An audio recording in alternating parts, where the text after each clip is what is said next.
Bonjour à tous, j'espère que tout le monde va bien. Je vais continuer l'étude du catéchisme de Spirago. On était rendu à étudier le purgatoire au point 5. C'était un lieu de purification qu'on avait dit. Donc on va continuer là-dessus aujourd'hui. Commençons avec un signe de croix. Au nom du Père, du Fils et du Saint-Esprit. Amen. D'après beaucoup de saints, le feu du purgatoire est sous terre, plus bas que l'univers visible. C'est pourquoi l'Église prie aux obsèques. Apporta inférie de la puissance souterraine. Délivre-nous, délivre-le Seigneur, et de profondis du fond de l'abîme, je crie vers vous Seigneur. Voilà le psaume 51. Et d'autres pensent que beaucoup d'âmes souffrent précisément là où elles ont péché, et qu'elles peuvent être présentes aux endroits où l'on prie pour elles. Ce qui est certain, c'est que de pauvres âmes du purgatoire ont apparu sur terre à dessein, comme à Saint-Philippe de Néri, Sainte-Brigitte, Sainte-Thérèse, etc. Les saints sont d'avis que les âmes du purgatoire souffrent avec un abandon total à la volonté de Dieu, par contraste avec les damnés qui sont dans un état perpétuel de rage et de remords. Dieu en effet remplit ses âmes d'une grande charité qui leur rend supportables les plus grands supplices, disait Sainte Catherine de Gênes. La pensée qu'elles rendent à Dieu une satisfaction convenable et qu'elles souffrent pour Dieu les inspire le courage des martyrs, disait Sainte Catherine de Gênes. De plus, la certitude qu'elles parviendront un jour à la vie éternelle et à la vision béatifique les remplit d'une grande consolation. Car ceux qui sont au purgatoire sont sauvés. C'est juste qu'ils doivent se purifier avant d'aller au paradis. Elles sont en outre comblées de joie par les suffrages des fidèles vivants et des saints du ciel, par les visites des anges, disait Sainte Françoise Romaine.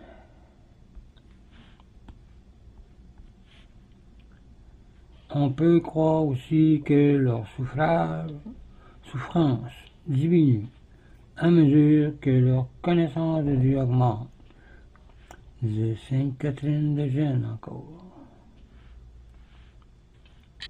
La vie des saints, par exemple, de Sainte Perpétue, nous apprend en effet que dans des apparitions successives des pauvres âmes, celles-ci augmentent chaque fois en beauté. Les âmes expient au purgatoire ou bien leurs péchés véniels, ou bien les peines temporelles des péchés mortels remis par l'absolution, mais pour lesquels elles n'ont pas suffisamment satisfait pour réparer. Exemple, Dieu punit le péché véniel de peine temporelle. Zacharie, le père de Saint Jean-Baptiste, fut puni pour n'avoir pas cru à l'ange qui lui avait apparu à propos de Jean-Baptiste. Moïse, pour avoir douté un instant, aussi ne put rentrer dans la terre promise. Dieu laisse aussi subsister une peine temporelle pour les péchés mortels qu'il a remis aux pécheurs repentants, tels ceux d'Adam et de David. Celui-ci s'efforça sincèrement, après sa conversion, d'obtenir la rémission des peines temporelles, mais il n'y réussit pas. La mort de son fils à David arriva comme elle avait été prédite. Quiconque n'a pas complètement expié ses péchés est obligé de le faire dans le séjour de la purification, disait le Concile de Trente. Point 6,30. Exemple, celui qui a tué quelqu'un d'innocent, mais qui a demandé pardon et qui ne peut réparer le mal ici, ira au purgatoire obligatoirement, car il n'y a rien d'impur qui entrera dans le royaume des cieux. Voir Apocalypse 21, verset 27, et 1 Corinthiens, chapitre 6, verset 9 à 11. Les tribunaux condamnent quelquefois à une amende et, éventuellement, en cas de non-paiement, à la prison, s'ils ont fait un grand mal.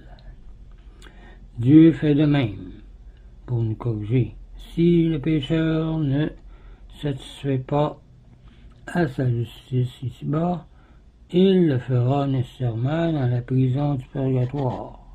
Ne vous contentez donc jamais de la pénitence imposée en confession, mais imposez-vous volontairement d'autres œuvres satisfactoires et miséricorde, comme dans Matthieu 25, versets 30 à 46.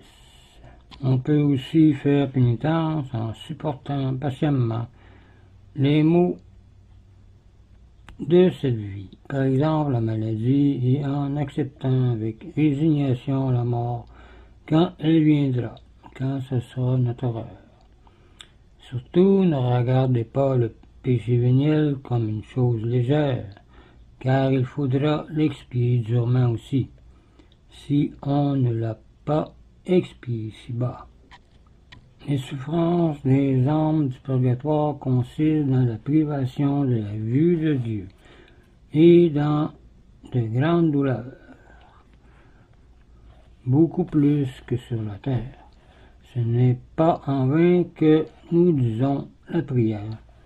Seigneur, donnez-leur le repos éternel et que la lumière éternelle les éclaire, c'est-à-dire délivrez-les de toute douleur et laissez-les arriver à la vision béatifique ou à la vision de Dieu. Les cierges allumés aux enterrements et sur les tombes symbolisent cette demande à Dieu de donner aux âmes la lumière éternelle, c'est-à-dire la vision béatifique. Hormis la durée, il n'y a pas de différence essentielle avec les peines de l'enfer, des damnés et celles du purgatoire, disait saint Thomas d'Aquin. Le même feu purifie les élus et torture les damnés. Ceux qui veulent rien savoir de Dieu, c'est ça les damnés. C'est pourquoi l'Église emploie dans la messe des morts le mot enfer pour désigner le purgatoire, dont elle demande que les âmes soient délivrées, disait le pape Benoît XIV. Les peines du purgatoire sont aussi plus grandes que les plus horribles tortures des martyrs, disait saint Augustin. Donc, vaut mieux endurer cette vie que de subir même 1 heure du purgatoire. Les plus petites souffrances du purgatoire sont plus cruelles que les plus grandes de la terre, disait saint Thomas d'Aquin. Encore. Toutes les souffrances que l'on pourrait imaginer ici-bas sont plutôt un soulagement en comparaison de la moindre peine du purgatoire, disait saint Cyril d'Alexandrie. Et le feu de la terre est un paradis en comparaison de celui du purgatoire, disait saint Magdeleine de Patsy.